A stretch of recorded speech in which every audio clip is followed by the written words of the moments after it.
Di dalam ilmu filsafat atau ilmu mantik adalah ada istilah bahasa dilalah. Dan definisi dilalah atau ta'rif dilalah itu adalah fahmu amrin min amrin akhor. Mengertinya pada sesuatu dari sesuatu yang lain. Seperti kita mengerti adanya api dari adanya asap, ya. Kita melihat asap bahwa di sana ada api. Nah, itu disebutnya dilalah. Atau kita mengertinya, memahaminya adanya sang pencipta alam semesta dari ada ciptaannya. Nah, gitu. Nah, itu disebut dilalah. Dan dari sebagian dilalah itu ada dilalah ghair labdi akliyah. Dilalah ghair labdi akliyah. Dan definisi dilalah ghair labdi akliyah itu ayyakuna dalu ghairu malfudin ala sabil akli. Artinya dilalah keadaan dalnya tidak diucapkan sebab dengan pelantaraan akal, dengan pelantaraan logika, contoh, dilalahnya alam semesta pada wujudnya yang menciptakan alam semesta, ya. Dilalahnya alam semesta pada zat yang menciptakan alam semesta. Nah, itu dalnya, mana dalnya? Alam semesta.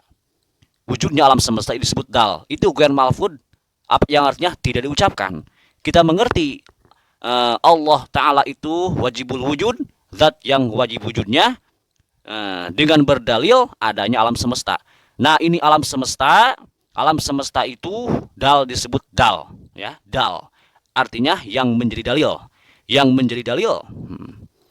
Sebab alam ini menjadi dalil adanya wujud Allah Ta'ala sang pencipta alam semesta. Nah, itu disebut dilalah ghair labdiyah akliyah. Sekali lagi, dilalah ghair labdiyah akliyah. Definisi dilalah ghair labdiyah akliyah itu adalah dilalah yang keadaan dalnya tidak diucapkan dengan sebab pelantaraan akal. Seperti dilalahnya alam semesta, dalilnya alam semesta pada wujudnya Allah Ta'ala sang pencipta alam semesta.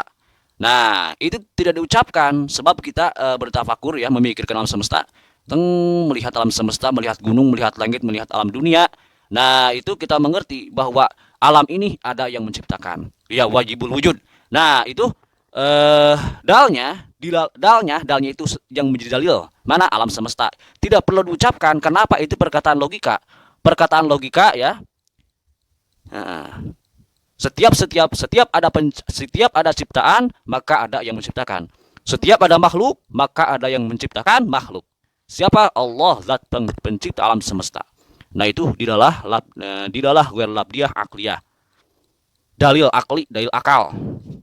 Nah, itu dilalah disebutnya. Dilalah.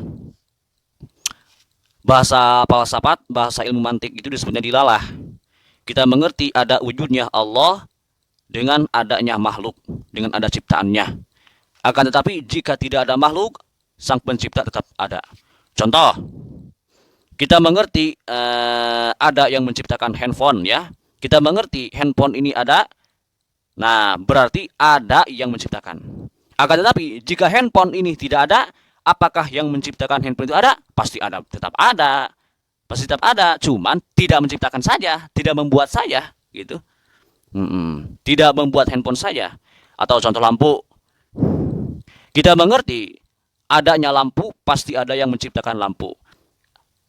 Dan sebaliknya, kalau sebaliknya tidak ada lampu, apakah yang menciptakan lampu itu ada? Oh, pasti ada. Pasti ada yang menciptakan lampu, akan tetapi yang menciptakan lampunya tidak menciptakan, gitu.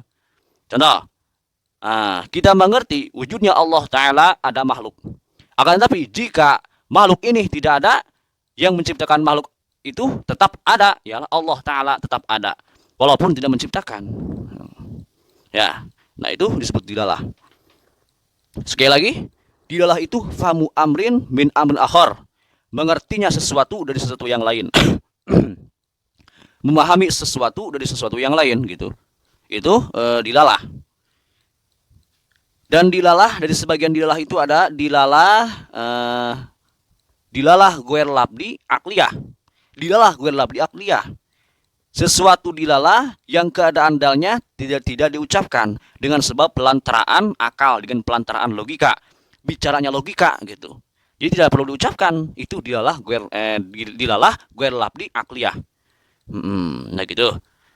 Wallahu a'lam bishawab.